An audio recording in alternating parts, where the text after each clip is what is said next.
ఈ ఉదయకాల సమయంలో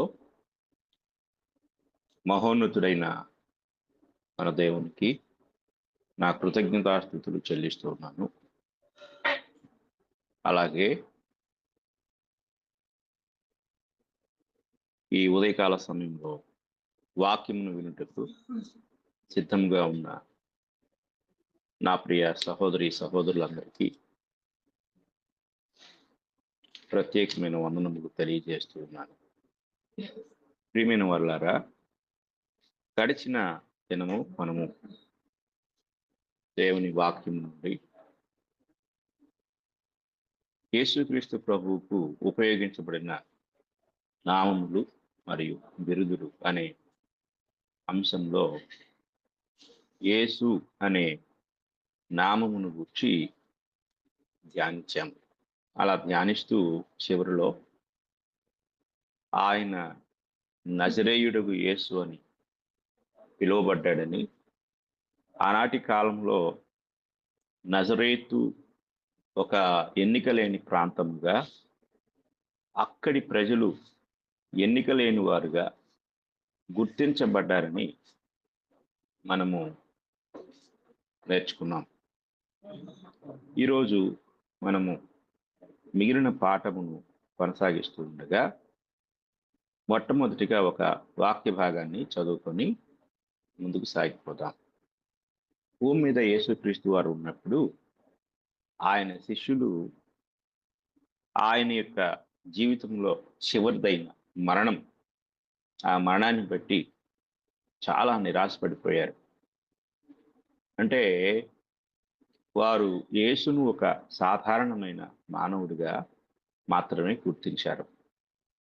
పైగా ఆయన భూమి మీద సజీవుడిగా ఉన్న దినాల్లో పదే పదే మనుష్య కుమారుడు పాపిష్టులైన మనుషులకు అప్పగించబడి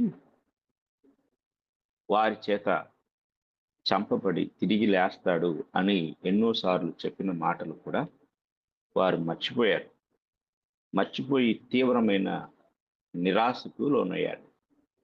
నిరాశతో వారు మాట్లాడే మాటలు మనం ఒకసారి జ్ఞాపకం చేసుకుందాం. లూకాసు వార్త 24వ అధ్యాయము 19వ వచనం నుండి మనం చదువుకుందాం. ఆయన అవి ఏవని వారిని అడిగినప్పుడు వారు నజరేయుడైన యేసును గూర్చిన సంగతులే. ఆయన దేవుని ఎదుటను ప్రజలందరి ఎదుటను క్రియలోను వాక్యములోను శక్తిగల ప్రవక్త అయ్యుండెను. మన ప్రధాన యాజకులను అధికారులను ఆయనను ఎలాగూ మరణశిక్షకు అప్పగించి సిలువ వేయించిరో నీకు తెలియదా? ఇశ్రాయేలును విమోచింపబోవాడు ఈయనే అని మేము నిరీక్షించి ఉంటిమి. ఇదిగాక ఈ సంగతులు జరిగి నేటికి 3 దినములాయెను. ప్రియమైన వారులారా, వారి యొక్క నిరాశ, వారి యొక్క నిస్పృహ ఈ యొక్క చివరి వచనంలో అనగా 21వ వచనంలో వారి మాటల్లో ధ్వనిస్తుంది. వారు ఏమని నిరీక్షించారంటే, ఇశ్రాయేలును విమోచింపబోవాడు ఈయనే అని మేము నిరీక్షించి ఉంటుంది. అనవసరంగా ఈయన మీద మేము ఎన్నో ఆశలు పెట్టుకున్నాం, ఎన్నో కోరికలు పెట్టుకున్నాం.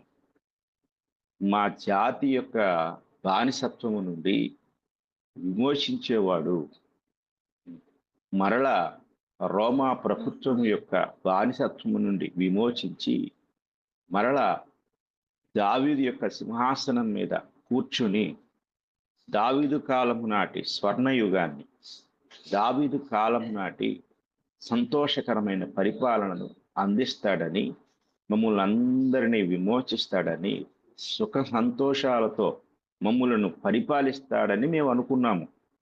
కానీ మా ఆశలన్నీ అడిగిపోయాయి. మమ్మల్ని అందరినీ ఆయన మోసగించాడు. మేము అనవసరంగా ఆయన మీద నిరీక్షణ పెట్టుకున్నాము అని చెప్పి వారందరూ కూడా అనగా ఆ అమ్మాయి మార్గంన వెళుతూ ఉన్న శిష్యులు వారి పక్కనే పునరుత్థానుడై సజీవుడిగా ఉన్న ప్రభువుని వారు చూడలేక కనులు మూయబడిన వారై వారు అలాగే మాట్లాడుతూ ఉన్నారు. ఇది మనము గమనించినప్పుడు ఎంతో విచారకరమైన స్థితిలో ఆ శిష్యులు ఉన్నట్లుగా మనం చూడగలం. వారు ప్రభువుతో మాట్లాడుతున్న మనుషులు ఈ సంగతిని గుర్తించలేకపోయారు. జాగ్రత్తగా మనం ఆలోచిస్తే దేవదూతలు సమాధి దగ్గరికి వెళ్ళిన వారితో మాట్లాడిన మాటలు మనం జ్ఞాపకం చేసుకున్నట్లయితే చూడండి, కొంచెం మనం పైకి వెళ్తే 6వ వచనంలో ఇలా ఉంటుంది. ఆయన ఇక్కడ లేడు, ఆయన లేచి ఉన్నాడు. ఆయన ఇంకా గలిలయలో ఉండినప్పుడు మనుష్య కుమారుడు పాపిష్టులైన మనుషుల చేతికి అప్పగింపబడి సిలువ వేయబడి 3వ దినమందు లేవవలసి ఉన్నదని ఆయన మీతో చెప్పిన మాట జ్ఞాపకము చేసుకునుడని వారితో అనిరి. అప్పుడు వారు ఆయన మాటలు జ్ఞాపకం చేసుకుని సమాధి యొద్ద నుండి తిరిగి వెళ్ళి ఈ సంగతులన్నీ 11 శిష్యులకును తక్కిన వారికి అందరికీ తెలియజేసిరి. ఈ సంగతులు అపోస్తలులతో చెప్పిన వారెవరనగా మగ్దలేని మరియయు, యోహన్నయు, యాకోబు తల్లి అయిన మరియయు, వారితో కూడా ఉన్న ఇతర స్త్రీలను. అయితే వారి మాటలు వీరి దృష్టికి వెర్రి మాటలుగా కనబడిన గనుక వీరు వారి మాటలు నమ్మలేదు. శిష్యులు నమ్మలేదు ఈ మాటలు. ఇవి జాగ్రత్తగా మనం గమనించాలి. అయితే అన్నిటికంటే ముందుండే పేతురు సమాధి ఎత్తుకు వెళ్ళి సమాధిలో తొంగి చూసి అక్కడ నారబట్టలు మాత్రమే ఉండటం చూసి ఆశ్చర్యపోయి ఇంటికి వెళ్ళిపోయాడు. అప్పుడు అదే రోజు 2 శిష్యులు యెరూషలేము నుండి ఎమ్మాయికి వెళ్తూ ఉన్నారు. వెళుతూ వారిలో ఒకరితో ఒకరు వారిద్దరూ కూడా జరిగిన ఈ సంగతులన్నీ సంభాషించుకుంటూ ఉండగా యేసుక్రీస్తు వారు, పునరుద్ధానుడైన యేసుక్రీస్తు వారు, ఆయన వారి పక్కనే నిలిచి వారితో నడుస్తూ ఉన్నాడు. నడుస్తూ వారితో మాట్లాడుతూ ఏం మాట్లాడుకుంటున్నారు మీరు అన్నప్పుడు వారు దుఃఖముకులై నిలిచిపోయారు. వాళ్ళకి ఏడుపు వచ్చేసింది. వారిలో క్లైపా అనేవాడు అంటున్నాడు, అసలు నువ్వు యెరూషలేములోనే ఉంటున్నావా? ఈ రోజుల్లో యెరూషలేములో ఉండి ఈ సంగతులు తెలియని వాడు నీవేనా అని యేసు ప్రభువును అడుగుతున్నాడు. అప్పుడు ఆయన అడిగాడు, ఏమని?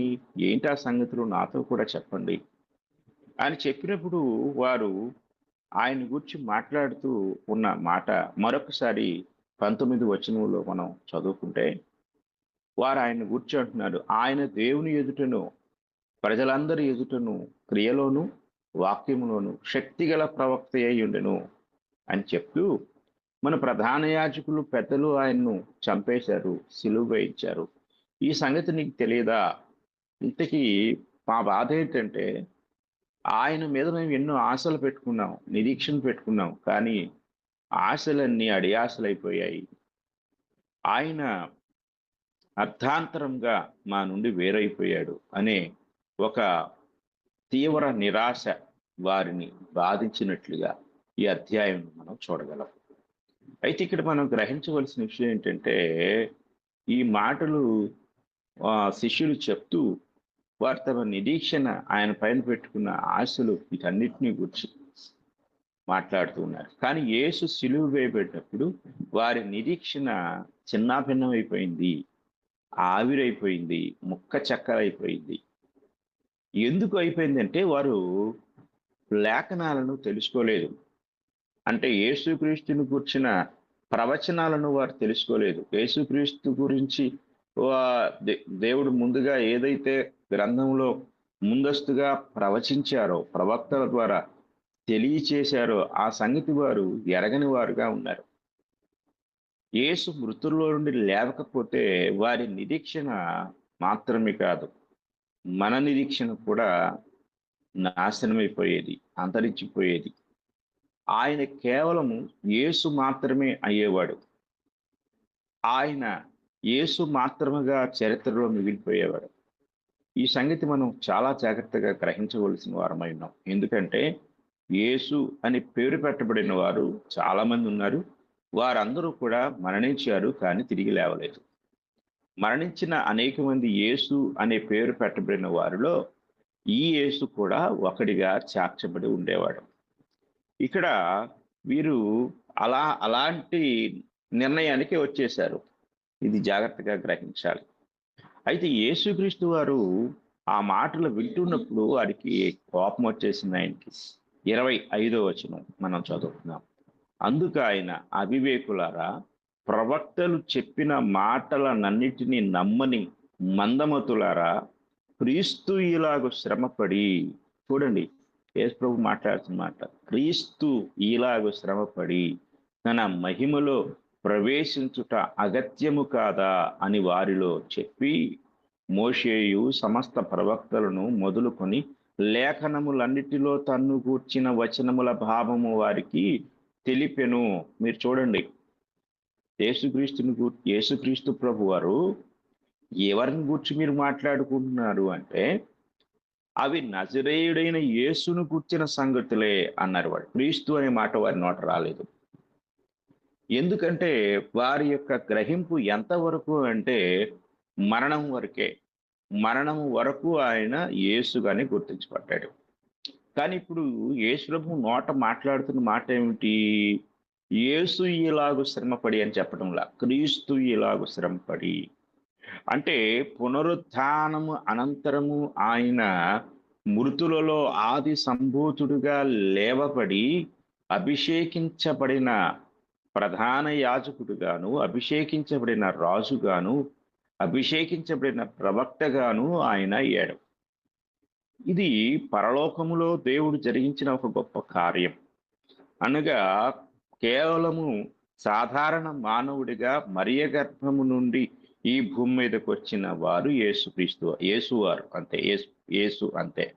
కానీ సమాధి గర్భమును జయించి తిరిగి లేచి పరలోకం ముందు అభిషేకించబడి క్రీస్తుగా అభిషేకించబడి భూమి మీదకి వచ్చారు రెండవసారి ఆయన.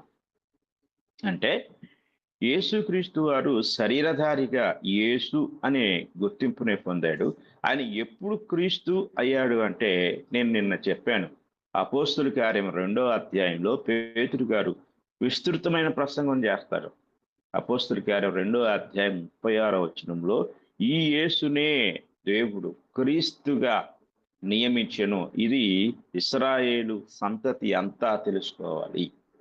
ఇప్పటి వరకు యేసుగా గుర్తించబడిన ఈయన ఇప్పుడు ఆయన క్రీస్తుగా నియమించబడ్డాడు. ఎప్పుడు ఈ మధ్యలో ఇది ఎప్పుడు జరిగిందంటే, ఆయన పునరుత్థానం తర్వాత.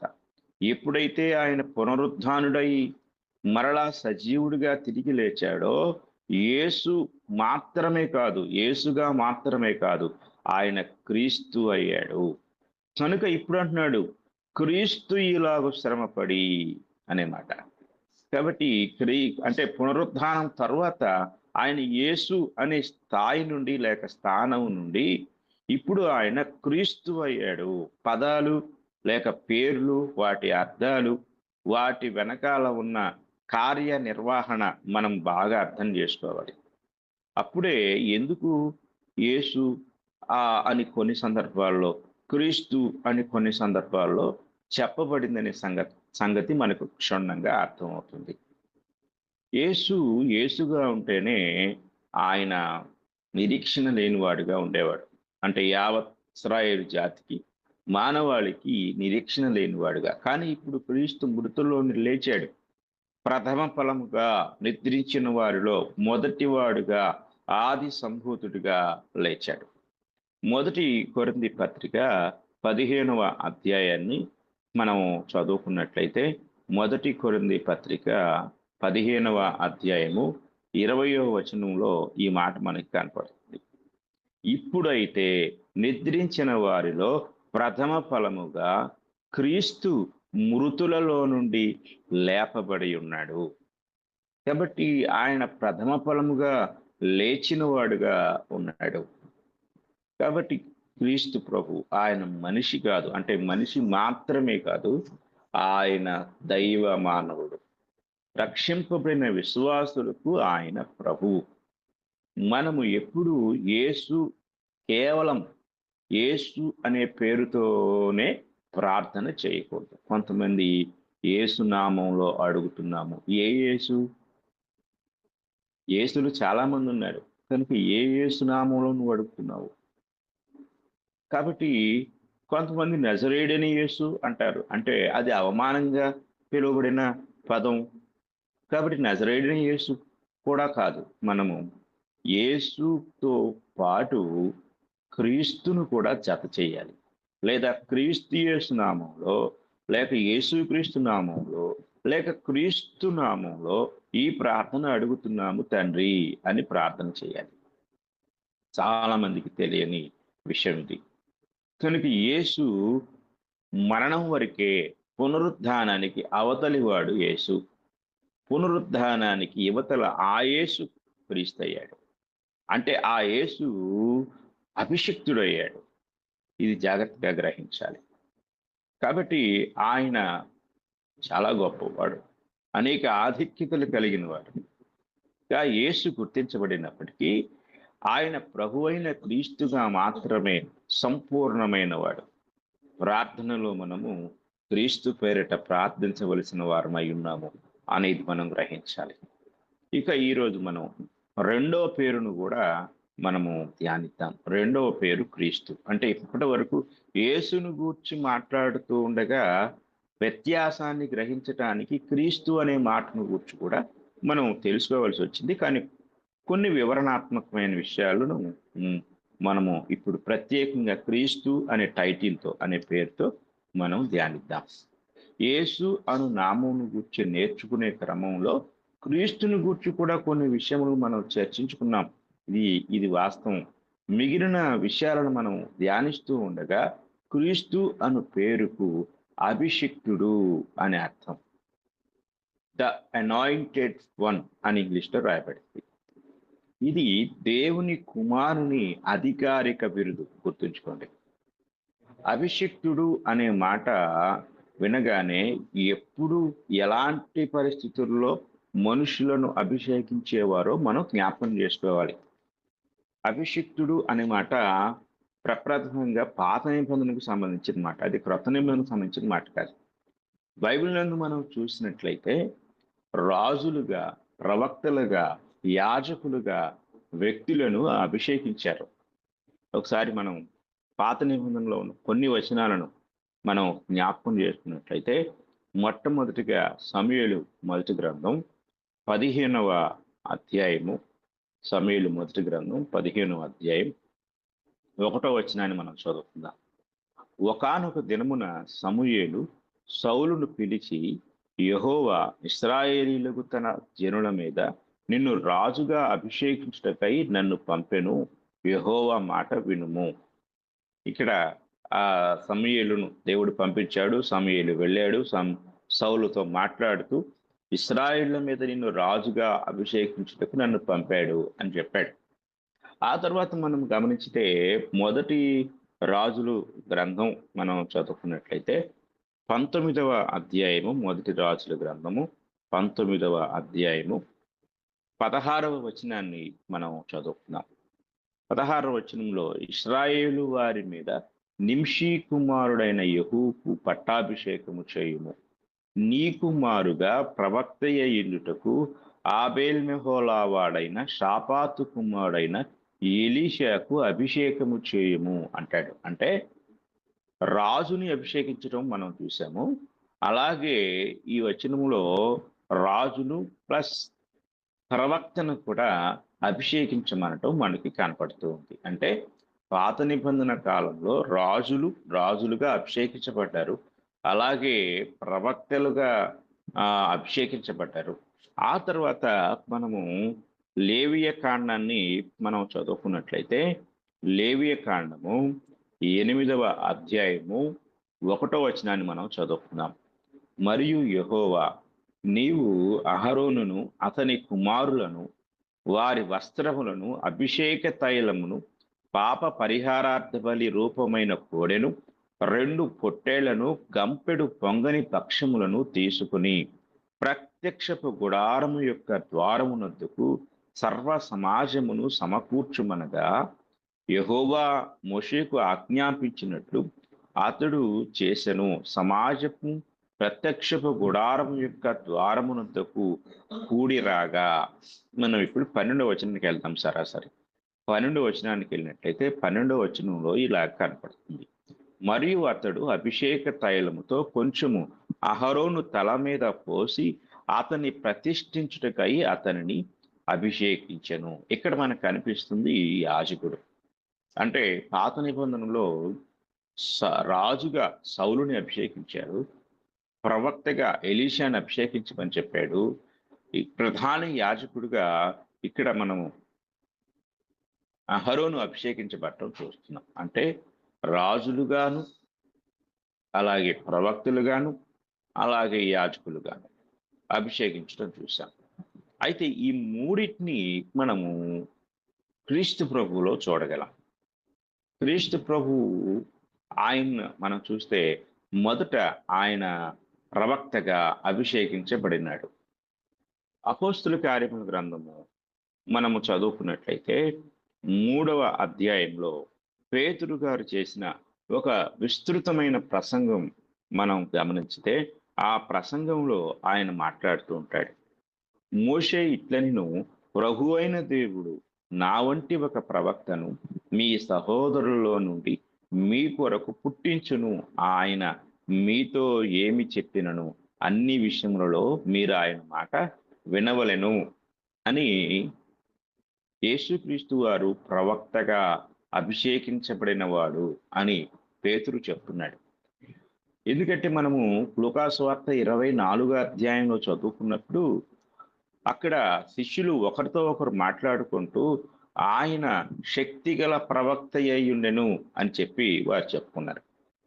కనుక వారు ప్రవక్త యొక్క లక్షణాలను బట్టి, అంటే ప్రవక్త ఎలా ప్రవర్తిస్తాడో దాన్ని బట్టి ఆయనకు ప్రవక్త అని పేరు పెట్టుకున్నారు. కానీ పాత నిబంధనలోనే దైవజనుడైన మోషే గారి నోట ఈ ప్రవచనం చెప్పబడింది. నా వంటి ఒక ప్రవక్త ఆయన ప్రభు అయిన యేసుక్రీస్తు వారు.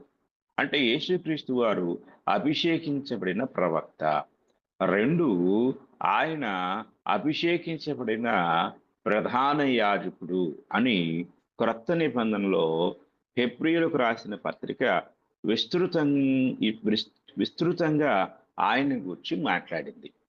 హెబ్రీయులకు రాసిన పత్రిక మనము చదువుకున్నట్లయితే 4వ అధ్యాయంలో మనం పరిశీలన చేసినప్పుడు 14-15 వచనాలు మనం చదువుకుందాం. ఆకాశ మండలము గుండా వెళ్ళిన దేవుని కుమారుడైన యేసు అను గొప్ప ప్రధాన యాజకుడు మనకు ఉన్నాడు గనుక. చూడండి, ఇక్కడ యేసు అను గొప్ప ప్రధాన యాజకుడు జాగ్రత్తగా మనం గమనించాలి. కనుక యేసుక్రీస్తు వారు ప్రధాన యాజకుడుగా ఆయన ఉన్నాడు. కనుక మనము తర్వాత 3వ విషయాన్ని మనం ఆలోచించినట్లయితే ఆయన రాజుగా కూడా అభిషేకించబడ్డాడు. ఆయన రాజు. ఈ విషయాన్ని లూకా గారు ఎంతో స్పష్టంగా తెలియజేసినట్లుగా మనం చూడగలం. లూకాసు వార్త 1వ అధ్యాయం, లూకాసు వార్త 1వ అధ్యాయము 31వ వచనం నుండి మనం చదువుకుందాం. ఇదిగో నీవు గర్భము ధరించి కుమారుని కని ఆయనకు యేసు అను పేరు పెట్టుదు. ఆయన గొప్పవాడై సర్వోన్నతుని కుమారుడు అనబడును. ప్రభు అయిన దేవుడు ఆయన తండ్రి అయిన దావీదు సింహాసనమును ఆయనకిచ్చును. ఆయన యాకోబు వంశస్థులను యుగ యుగములు ఏలును. ఆయన రాజ్యము అంతము లేనిదయ్యుండునని ఆమెతో చెప్పాను. కాబట్టి యేసుక్రీస్తు వారు రాజు. ఆయన రాజుగా అభిషేకించబడి ఆయన ఈ భూమి మీద జన్మించారు. సువార్తలు యేసుక్రీస్తును రాజుగా చిత్రీకరించాయి. కానీ పత్రికలలోకి వచ్చేసరికి ఆ పత్రికలు ఆయనను సంఘమునకు శిరస్సుగా చిత్రీకరించినట్లుగా మనం చూడగలం. కాబట్టి సువార్తలలో యేసుగా, ఆ యేసు రాజుగా, మనుష్య కుమారుడుగా మనం చూస్తే సువార్తల తర్వాత వచ్చిన పత్రికలు ఆయనను శిరస్సుగా అనగా సంఘం అనే ఆ గొప్ప వ్యవస్థకు ఆయన శరీరమునకు ఆయన శిరస్సుగా అనగా అధికారిగా మనకు వివరించాయి. ఇక మూడవ పేరును మనం ఈరోజు చూద్దాం. యేసు అనే పేరుని గురించి ధ్యానించాము. అలాగే క్రీస్తు అనే పేరుని గురించి ధ్యానించాం. అలాగే మూడవదిగా మెస్సియా అనే పేరుని గురించి కూడా మనం ధ్యానిద్దాం. ముందుగా మనము యోహాను సువార్త చదువుకున్నట్లయితే 4వ అధ్యాయము యోహాను సువార్త 4వ అధ్యాయంలో సమరయ స్త్రీతో ప్రభువారు మాట్లాడుతూ ఇలా అంటాడు. ఆ స్త్రీ ఆయనతో క్రీస్తనబడిన మెస్సియా వచ్చునని నేను ఎరుగుదును. ఆయన వచ్చినప్పుడు మాకు సమస్తమును తెలియచేయనని చెప్పగా యేసు నీతో మాట్లాడుచున్న నేనే ఆయననని ఆమెతో చెప్పాను. కనుక మెస్సియా అని కూడా యేసుక్రీస్తు వారు పిలువబడ్డారు. మెస్సియా అనే మాట హెబ్రీ బైబిల్ నుండి తీయబడిన మాట, హెబ్రీ భాష నుండి తీయబడిన మాట. ఈ హెబ్రీ పదమునకు అర్థం ఏమిటంటే అభిషక్తుడు అని తెలుగులో తర్జుమా చేయటం జరిగింది. పాత నిబంధనలో మెస్సియాను గుర్చిన అనేక ప్రవచనాలు ప్రవచింపబడినవి. మెస్సియా వస్తాడు, మెస్సియా వస్తాడు అని. క్రొత్త నిబంధనలో ఆ ప్రవచనాలు అన్నీ నెరవేర్చబడ్డాయి. అందుకే చెప్తున్నాడు, మీరు ఎదురు చూస్తున్నారు అంటున్నావు కదా అమ్మా, ఆ మెస్సియాను నేనే. మెస్సియా రాబోవాడు అని మీరు అనుకుంటున్నారు, కానీ నేను వచ్చేశాను, నీతో మాట్లాడుతుంది నేనే అని చెప్పి ఆ యొక్క మెస్సియాను గురించి పరిచయం చేసుకుంటూ ఉన్నారు. పాత నిబంధన హెబ్రీ భాషలో రాయబడగా క్రొత్త నిబంధన గ్రీకు భాషలో రాయబడిందన్న సంగతి మనకు తెలుసు. కాబట్టి పాత నిబంధన హెబ్రీ పదము మెస్సియా, క్రొత్త నిబంధన గ్రీకు పదము క్రీస్తు. ఇది మనం గ్రహించాలి. ఇక 4వ మాట కూడా, 4వ పేరు కూడా మనము ధ్యానిద్దాం. 4వ పేరు ఏమిటంటే ప్రభువు. ప్రభువు అనే మాట ఇంగ్లీష్లో లార్డ్ అని తర్జుమా చేయబడింది. ఇక్కడ ఈ యొక్క ప్రభువు అనే మాటతో కూడా ప్రభువారు పిలువబడ్డారు. ఆయన ఇది ఈ ఆయనకు పెట్టబడిన అనేక పేరుల్లో ఇది ఒక ప్రత్యేకమైన పేరు. దీనికున్న ప్రత్యేకత ఏమిటి అంటే ఇది క్రీస్తు దైవత్వమును సూచించే బిరుదు. జాగ్రత్తగా గ్రహించాలి. నేను మీకు దైవత్వము అనే పాఠమును చెప్పేటప్పుడు ఆ దైవత్వంలో దేవునికున్న పేర్ల గురించి చెప్పాను. ఆ పేర్ల గురించి చెప్తూ ఆయనకు ఎలాంటి పేర్లు పెట్టబడ్డాయో అనే వాటిని గురించి నేను చెప్తూ ఆయన అదోనాయ్ అనే పేరుతో పిలువబడ్డాడు అని కూడా తెలియజేయటం జరిగింది.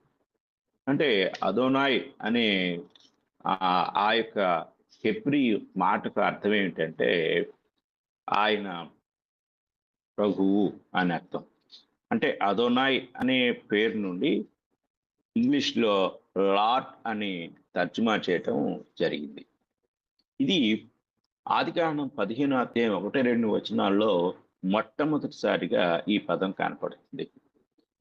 అదోనాయ్ అనే పదాన్ని మనము జాగ్రత్తగా గమనించినప్పుడు అది ఆ మాటను మనం చూసినప్పుడు అది మరి ప్రభువు అనే పేరుతో అనేక సందర్భాల్లో ఉపయోగించబడినట్టు మనం చూడగలం.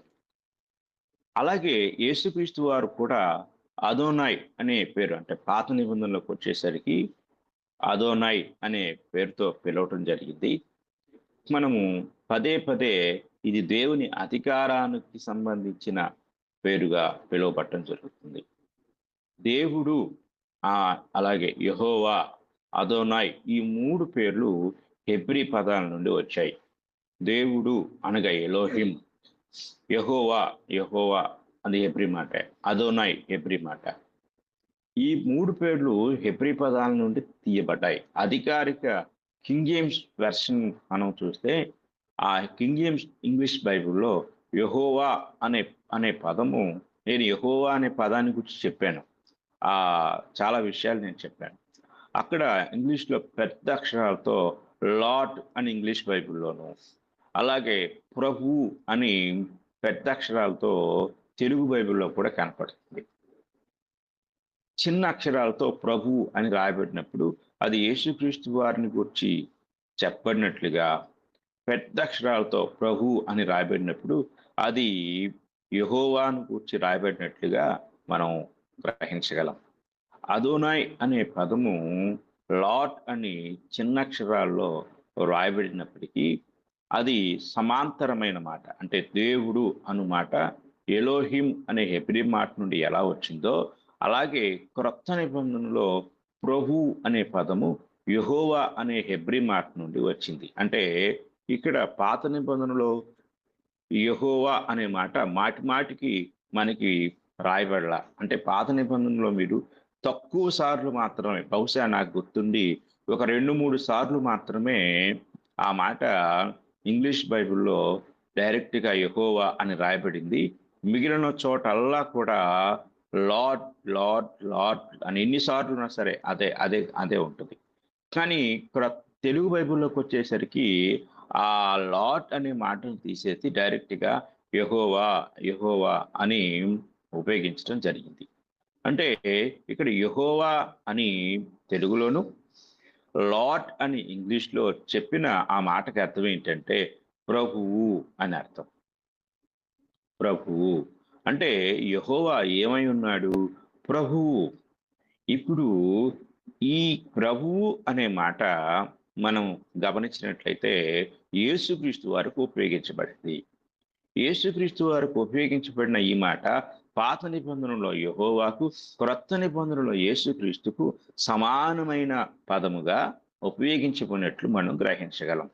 అంటే యెహోవా అనే ఒక దైవికమైన నామము క్రొత్త నిబంధనలో ప్రభు అనే ఒక దైవికమైన నామానికి సమాంతరమైన మాట.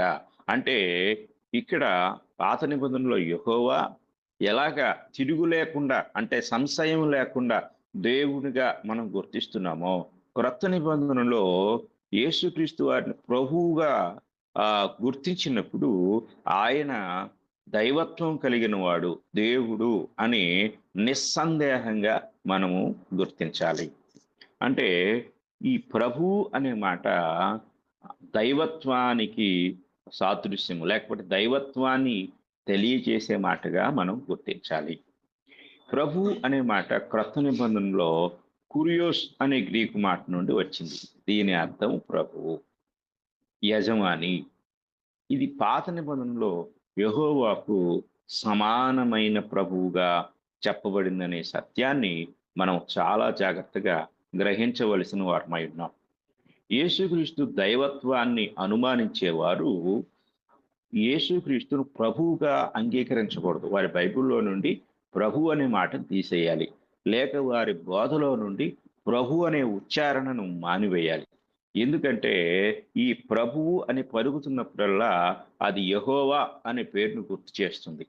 ఎందుకంటే పాత నిబంధనలో యెహోవా అనే మాట ఇంగ్లీష్‌లో లార్డ్ అని తర్జుమా చేయబడింది. అంటే ఇంగ్లీష్‌లో లార్డ్ అని చదువుతున్నప్పుడల్లా కూడా యెహోవాను జ్ఞాపకం చేసుకుంటున్నాం. కనుక పాత నిబంధనలో యెహోవా ప్రభువు, ప్రభువు, ప్రభువు అని ఎన్నో సార్లు, వందలాది సార్లు గుర్తించబడితే, ఆ గుర్తించబడిన ప్రభువు యెహోవా అయితే, ఇప్పుడు క్రొత్త నిబంధనలో పదే పదే ఎన్నిసార్లయితే మనము యేసుక్రీస్తును ప్రభువుగా సంబోధిస్తున్నామో, ప్రభువుగా పిలుస్తున్నామో, అన్ని సార్లు కూడా అది యెహోవాకు సమానమైన పదముగా మనం గుర్తించాలి. అంటే నిస్సందేహముగా యెహోవా అనగా దేవుడు అని మనం నమ్ముతున్నామో, అలాగే యేసుక్రీస్తు వారు కూడా దేవుడు, దైవత్వం కలిగిన వాడు అనే విషయాన్ని ప్రతి ఒక్కరూ కూడా నిస్సందేహముగా నమ్మ నమ్మి తీరవలసిన వారై ఉన్నారు. కనుక ప్రభు అనే మాట దైవత్వానికి సంబంధించిన మాట. యజమాని అని దానికి అర్థం. ఇంగ్లీష్‌లో మాస్టర్ అనే మాట అక్కడ తర్జుమా చేయబడింది.